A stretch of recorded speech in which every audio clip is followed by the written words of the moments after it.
Conjugare, Centro Português de Apoio à Pesquisa Científica e à Cultura. Acreditamos que as ciências e as artes mudam o mundo. O conhecimento transforma, e isso nos motiva.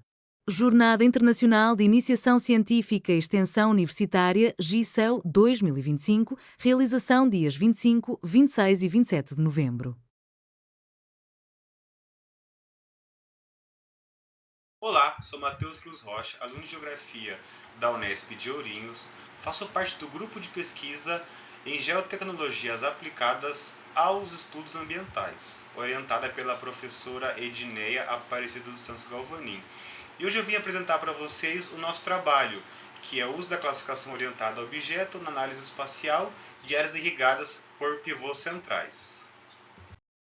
E a agricultura irrigada ela acaba se tornando uma prática essencial para garantir a produtividade agrícola.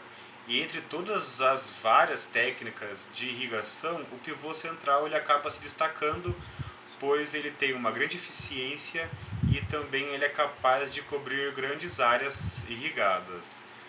No Brasil, começou a ser introduzido essa tecnologia a partir de 1970, então é bem interessante vermos quais foram as expansões ao longo desses anos. Só que o uso intensivo dessa tecnologia ela pode acabar trazendo implicações, comprometendo tanto a biodiversidade quanto os serviços ecossistêmicos. E se nós explorarmos demais esses recursos hídricos, pode acabar gerando escassez, comprometendo a disponibilidade dessa água, desse recurso hídrico, para nós mesmos, para o uso mais consumo mais humano. E isso pode acarretar uma série de perigos mesmo à segurança hídrica da região. Então, é muito necessário que nós adotemos medidas para que isso não aconteça, né? Para que a gente consiga gerar uma sustentabilidade do sistema. E o pivô central, por ter essa característica de ter a sua irrigação que acaba gerando padrões circulares na paisagem, isso facilita muito a gente do geoprocessamento, das geotecnologias, que facilita muito nossa análise espacial, porque nós conseguimos observar na paisagem que tem algum tipo de mudança, tem algum tipo de irrigação por pivôs centrais nas imagens, né, como podemos identificar. 85, 95, a partir de 2005 começa a ficar mais aparente na região e 2015 e 2022 já fica muito mais aparente a irrigação. Como justificativa, esse projeto ele visa contribuir para as pesquisas que vão ao encontro da Agenda 2030, da ODS, com seu objetivo principal sendo o objetivo 6, água potável e saneamento, onde podemos destacar esses dois subobjetivos, que é proporções de corpos hídricos com boa qualidade ambiental e alteração na extensão dos ecossistemas relacionados à água ao longo do tempo. E com isso, esse trabalho visa analisar temporalmente e espacialmente as áreas irrigadas por pivôs centrais na bacia de contribuição do reservatório de Chavantes, utilizando tanto a classificação orientada ao objeto quanto dados MapBiomas ao longo de quase 40 anos de dados, e também avaliar quais foram as mudanças no uso e cobertura da terra associadas à instalação desses pivôs centrais na região. A área de estudo ela é a bacia de contribuição do reservatório de Chavantes. Ela tem uma área maior do que 9 milhões de quilômetros quadrados, então é uma região muito grande. E o principal empreendimento da região é a usina hidrelétrica Chavantes. E essa bacia ela está localizada entre dois estados, São Paulo e Paraná, sendo o seu principal rio o rio Paranapanema, e o afluente que é mais importante é o rio Itararé, que hoje ele se transformou no reservatório mesmo. Em relação às imagens, nós utilizamos a série Landsat. A série Landsat é muito importante para a gente, porque ela tem uma grande temporalidade com as primeiras imagens, a partir de 1972 até os dias atuais, e isso é muito importante para a gente. Nas três primeiras datas, 85, 95 e 2005, nós utilizamos o Landsat 5. Em 2015 e 2022, nós acabamos utilizando o Landsat 8 e o Landsat 9, ambas com essa resolução espacial de 30 metros e já com uma correção atmosférica feita por eles fazerem parte dessa coleção 2, Level 2. Bom, para realizarmos a classificação orientada a objeto, nós utilizamos o software eCognition. Dentro desse software tem uma ferramenta chamada Multi-Resolution Segmentation.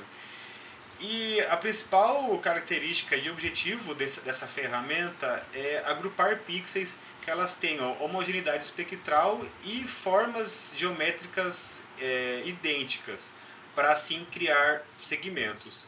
Só que utilizamos mais parâmetros para deixar essa segmentação ainda melhor, que é a forma e a compassidade, que nós alteramos para favorecer objetos com formas mais regulares, buscando esses pivôs centrais.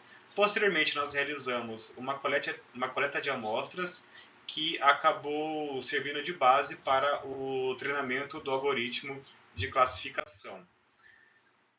A aquisição dos dados do MapBiomas ela foi feita na plataforma Google Earth Engine, no módulo Agricultura da coleção 9, que é a última coleção do MapBiomas. E a classificação do MapBiomas ela é realizada em mosaicos anuais de imagens. Eles também conseguem fazer tanto o índice de vegetação, o NDVI, quanto a umidade do solo, que é o NDWI. E com isso eles conseguem colocar esses dados em um modelo de aprendizado de máquina e que esse modelo acaba gerando mapas anuais que representam com precisão qual foi a distribuição das áreas irrigadas ao longo dos anos. E como podemos identificar nos resultados, houve sim uma expansão muito grande dos pivôs centrais nessa bacia de contribuição. Como podemos identificar, em 85 eram 8 a 15 pivôs centrais, já em 2022 de 65 a 123, com a expansão, com o maior nível de expansão a partir de 2005.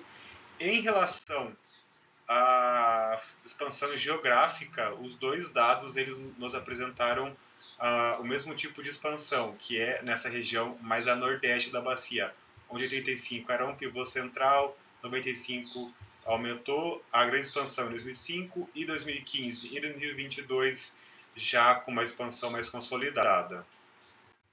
O MapBiomas também nos mostra esse mesmo tipo de expansão geográfica, né, nessa região mais a nordeste e também mais um pouco a centro-sul da bacia, mas essa região nordeste sendo predominante.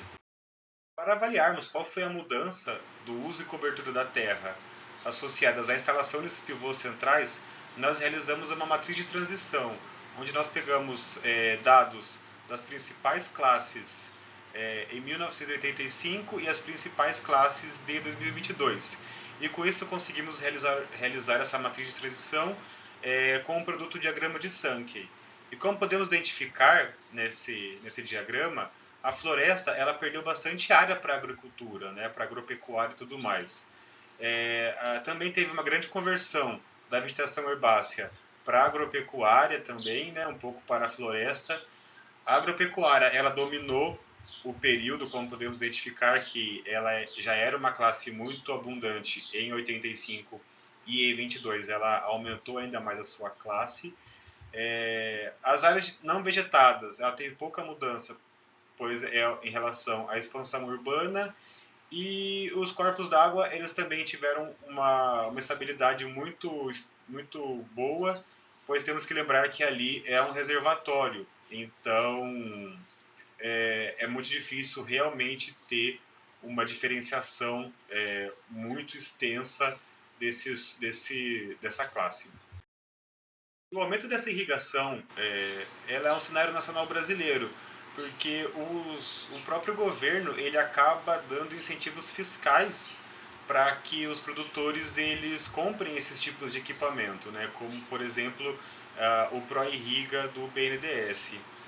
E mais num contexto regional, uma coisa que nos chamou muito a atenção é que essa região mais nordeste da bacia ela faz parte de São Paulo. E nós fomos atrás do motivo de o porquê que os pivôs centrais estão localizados mais nessa parte paulista da bacia de contribuição. E nós identificamos que o próprio estado de São Paulo também tem alguns tipos de subsídios e incentivos fiscais para que os produtores rurais eles comprem esses tipos de maquinário, para que eles tenham mais facilidade em comprar os pivôs centrais. Outro fator importante que nós identificamos foi que a cultura mais irrigada por esses pivôs centrais é a soja. E a soja ela requer uma exigência hídrica muito alta, onde caso você irrigue a soja ou não irrigue a soja que foi irrigada, ela tem um aumento da produtividade em até 77%, o que isso para um produtor é muito mais lucro, né? Bom, e com isso conseguimos concluir que a expansão da irrigação na bacia de contribuição do reservatório de Chavantes ela decorre de vários fatores, tanto naturais, institucionais e produtivos, e que a utilização do MapBiomas junto ao Ecognition, né, os dados dos dois, a gente conseguiu entender precisamente qual foi a evolução dos pivôs centrais nessa bacia e também para a gente entender qual foi a dinâmica do uso e cobertura da terra nessa região. Então, esses dados foram muito importantes para a gente em relação a isso. Com isso, eu quero agradecer em meu nome e em nome da professora Edneia. Aqui está um pouco dos nossos contatos, caso vocês queiram entrar em contato com a gente, estamos disponíveis nesses contatos. E aqui está um pouco das nossas referências, e é isso. Muito obrigado. Realização, Conjugare, Centro Português de Apoio à Pesquisa Científica e à Cultura. Apoio, Editora Cravo. Inscreva-se no canal, comente, curta e compartilhe. Obrigado por assistir.